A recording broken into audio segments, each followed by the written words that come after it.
hay que conseguir que Euskaltel y el proyecto en conjunto de MásMóvil sea un proyecto de futuro, realmente se consolide no solamente como cuarto operador en el Estado, sino que pueda aspirar a más, a que sea una marca y una compañía relevante. E insisto, en un mundo de telecomunicaciones tan competitivo y donde las consolidaciones y la situación global va a ser muy cambiante, va a ser muy relevante lo que vaya a ser el proyecto en los próximos 5 años para decantar hacia dónde va a desarrollarse ese mercado.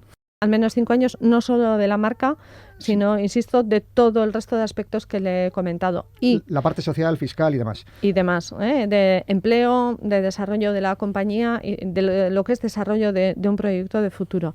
Al menos, decía, y a partir de ahí se valorará en función además de una serie de características y una serie de condiciones que aparecen en ese acuerdo previo.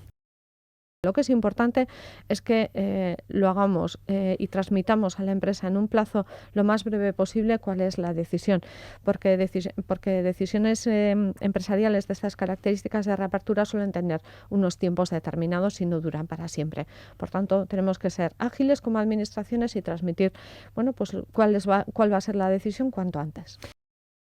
El Gobierno vasco, en sus competencias, tiene, que si vienen un conjunto de bodegueros en este caso, u otros sectores, pero centrémonos en los bodegueros, que quieren desarrollar una marca propia, una denominación de origen propia dentro de la comunidad autónoma vasca, la competencia está en el Gobierno de hacer la tramitación, requerir toda la documentación y preparar un documento y un expediente lo más completo y lo más adecuado posible para tramitarlo ante el Estado y que el Estado lo envíe a Europa. Ese es el trabajo que hemos estado haciendo.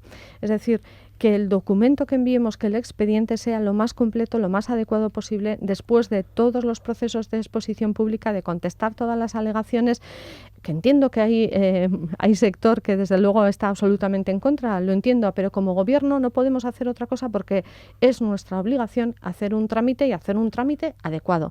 Por tanto, no es ni respaldar ni dejar de respaldar, es simplemente desarrollar nuestra actividad desde luego de una manera adecuada. Y como Gobierno vasco nos interesa que el expediente sea el mejor. No nos gustaría tener un expediente débil de tal manera que cuando llegue a la Unión Europea sea considerado, imagínese, negativo por su debilidad. Podría ser considerado positivo o negativo en función del contenido, pero no por la debilidad y por la mala tramitación.